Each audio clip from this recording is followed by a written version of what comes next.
کے اوپر یہ فریضہ ہے یا اس کا اعتراف کرنا میں سمجھتا ہوں میرا ذمہ ہے کہ انسان کی حیثیت سے میں نے انہیں بڑی عظیم شخصیت پایا تھا. انسان کی حیثیت سے میں کہہ رہا ہوں، شریف النفس، مہذب، شائستہ، کشادہ ظرف، وسیع القلب، غیور، یہ ساری چیزیں میں نے ان میں دیکھی تھی. ان کی اس شرافت نفس کے متعلق میں سمجھتا ہوں کہ اس محفل میں آپ حضرات سے اجازت لے کے ہی بات کروں گا. ایک چھوٹی سی بات میں ایک دن بیٹھے ہوئے، یعنی میں جب جاتا تھا تو میں یہ عرض کر دوں کہ ان کے جو اس کے بعد وہ ADC وغیرہ ہوتے تھے جنہوں نے اپائنٹمنٹ لوگوں کو دینی ہوتی تھی، انہوں نے پہلے سے طے کر لیا تھا کہ آج وہ وہاں علامہ صاحب مجھے کہتے تھے، یہ لوگ بھی علامہ صاحب کہتے تھے، وہ کہتے تھے کہ لو بھائی اب علامہ صاحب گئے اندر، جو بعد کی اپائنٹمنٹس ہیں آج کی ان کو تو کینسل کر دیجیے. اتنی یہ گفتگو ہوتی تھی. سیاست تو سوال نہیں ہے، میرا موضوع ہے، میرا مشن ہے، اس سے ان کو دل بستی تھی. خیر لمبی باتیں ہوا کرتی تھیں. ایک دن ایک ایسے شخص کا ذکر آ رہا تھا کہ جس نے واقعی پاکستان کو بھی بڑا نقصان پہنچایا تھا، اسلام کو بھی بڑا نقصان پہنچایا تھا، اور ایسی باتیں وہ کر رہے تھے جن سے بڑا دل دکھ جاتا ہے. ان کا بھی دل دکھا ہوا مجھے نظر آتا تھا. وہ غصے میں آ گئے، تو غصے میں آنے کے بعد کہنے لگے کہ یہ دیکھیے نا کہ یہ دلہ کیا کرتا ہے. یہ تو کہہ دیا انہوں نے. میں نے دیکھا، آپ کو معلوم ہے بڑے سرخ و سفید خوبصورت ولی جوان تھا. ان کا چہرہ فق ہو گیا، رنگ زرد ہو گیا.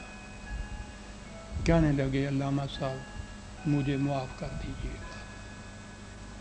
غصے میں نادانستہ ایک لفظ میری زبان پہ آ گیا. اگرچہ ہم پٹھانوں کے ہاں یہ چیز کچھ تقیہ کلام سا ہے، معیوب ہی نہیں سمجھا جاتا، لیکن ہمارے ہاں یہ کچھ بھی ہو، آپ کی موجودگی میں اس قسم کا لفظ میری زبان پہ نہیں آنا چاہیے تھا. مجھے معاف کر دیجیے گا. بڑی بات تھی.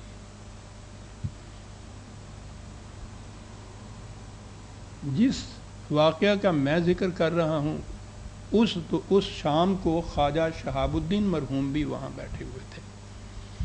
صدر صاحب نے مجھ سے کہا کہ علامہ صاحب ایک بوجھ ہے میرے ضمیر پر، اور میں سمجھتا ہوں کہ آج اتفاق سے ایک گواہ بھی ہمارے سامنے ہمارے پاس بہت معتبر بیٹھے ہیں، میں ان کی موجودگی میں اپنا وہ بوجھ ہلکا کر دوں.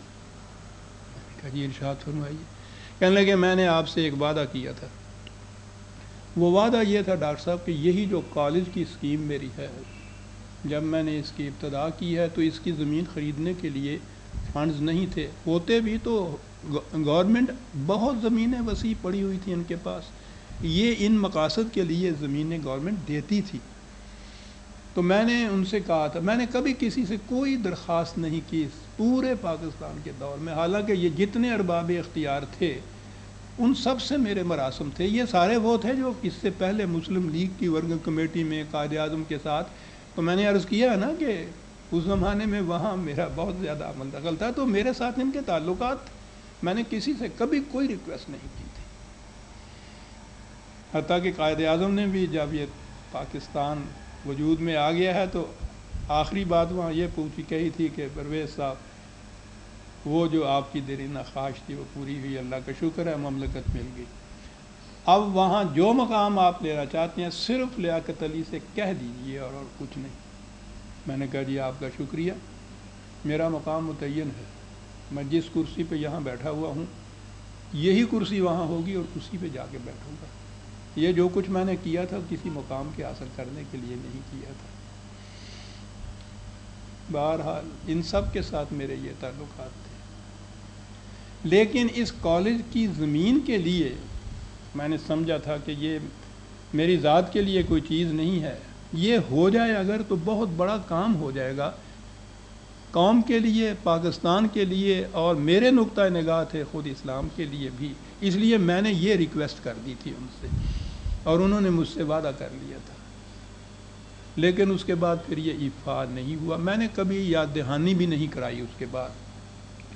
انہوں نے کہا کہ یہ بات کہ آپ نے دوبارہ کہا بھی نہیں تھا، اور بوجھ بن گیا میرے ذہن پہ. میں یہ عرض کر دوں کہ میں اس وعدے کو وفا نہیں کر سکا، اور مجھے آپ سے بڑی ندامت ہے. میری مجبوریاں کیا تھیں؟ میں سمجھتا ہوں کہ آپ کو یہ تمام حالات معلوم ہوتے ہیں. وہ ٹھیک کہتے تھے. میں نے کہا جی. تو کہنے لگے بہرحال میں محسوس کرتا ہوں کہ مجھے آپ سے معذرت کرنی ہے. میں نے کہا جی بہت بڑی آپ کی کشادہ نگاہی ہے جو آپ یہ فرما رہے ہیں. کہنے لگے نہیں میرے بوجھ تھا، اور چونکہ آپ کہتے ہیں اور میں محسوس کرتا ہوں کہ آپ کو میری مجبوریوں کا علم تھا، اس لیے میں زیادہ تفصیل میں نہیں جانا چاہتا. میں نے کہا جی بالکل اپنے ضمیر سے اس بوجھ کو ہٹا دیجیے. بات ختم ہوئی.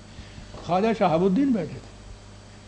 کہنے لگے جی آپ اتفاق سے آج یہ بات چھڑ گئی اور آپ نے معذرت کر کے اپنے ضمیر کے بوجھ کو ہلکا کر لیا.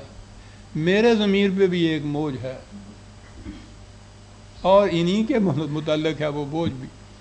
تو اب مجھے بھی آج جرت ہو گئی ہے کہ میں بھی وہ زبان پہ لے آؤں اور معذرت چاہ لوں.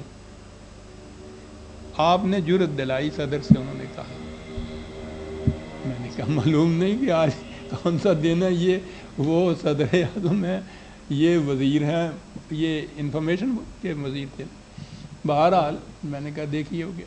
کہنے لگے جی جب پاکستان بنا ہے تو پرویز صاحب سے تو کون واقف نہیں تھا، اس سے پیشتر ہم سب مسلم لیگ ہی تھے، ہمیں معلوم تھا ان کے طلوع اسلام، ان کا مشن، یہ سارا کچھ تھا. پاکستان بننے کے بعد یہ ہوم منسٹر اور یہ پولیٹیکل یا یہ جو طلوع اسلام کا مشن تھا یا یہ پرچہ تھا ان سے متعلق تھا. معاف رکھیے اگر میں اس میں غلطی کروں، انفارمیشن کے منسٹر تھے یا ہوم کے منسٹر تھے؟ یہ دونوں ہی ان کے پاس تھے. ٹھیک ہے. کہنے لگے کہ یہاں آنے کے بعد طلوع اسلام جو نکلا ہے 5-6 پرچے اس کے نکلے تھے، تو میں نے یہ محسوس کیا کہ اس پرچے کو بند ہو جانا چاہیے. اور آج میں یہ عرض کروں کہ کیوں محسوس کیا. کہنے لگے کہ میں بالکل اس زمانے میں کٹر ملا تھا.